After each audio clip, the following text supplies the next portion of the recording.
So starting with Susan Speakman, should we be taking Alexandria Ocasio-Cortez and her democratic socialist buddies seriously, or are they just a joke whose shelf life has almost expired? That's a good question. Um, we need to take them seriously, but we need to understand that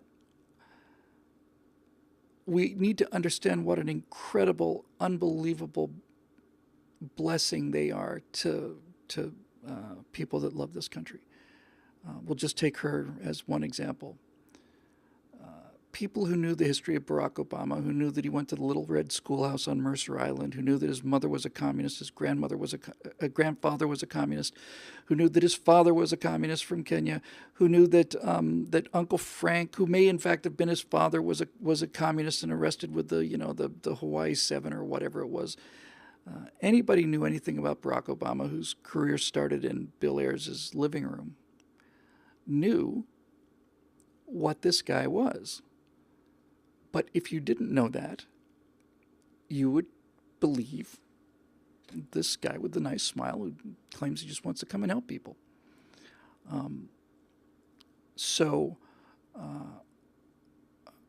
AOC is dangerous, and there are people who believe what she believes, but she's actually providing an enormous service and lowering the danger of socialism, significantly, I think, lowering the danger of socialism by saying what she believes. She's too stupid to know that you cannot be on the left and tell people what you really think, because if you do, they will just laugh you off the stage. All of the stuff that Obama was able to achieve, and Alinsky and all the rest they did through subterfuge and through just plain lying. I remember when people were pointing out, there was one picture of the candidates in 2008, and there was a national anthem or something, and 3 of them had their hands over their hearts, and he didn't have a flag pin on his lapel either. And I remember that criticism of him.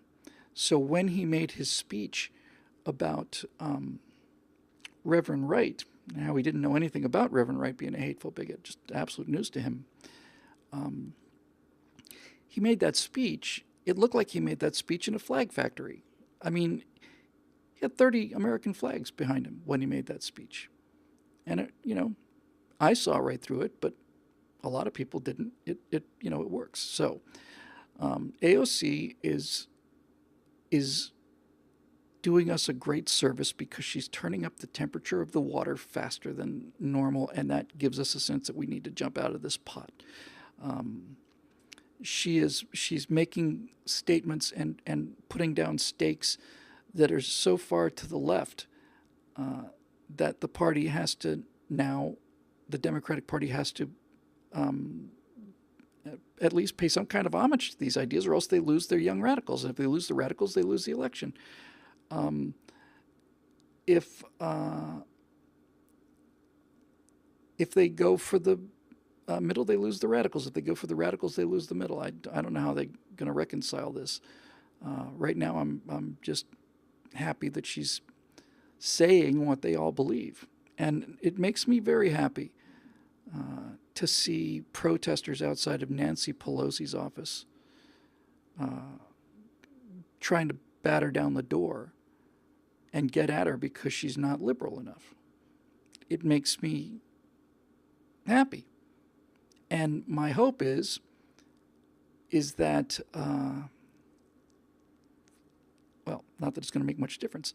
I am going to assume that Nancy Pelosi and Martina Navratilova and all of these people on the left who've been bitten by this latest generation of monsters, it must, on some level, strike Nancy Pelosi that the people who are trying to batter down her doors and smash the windows are not conservatives.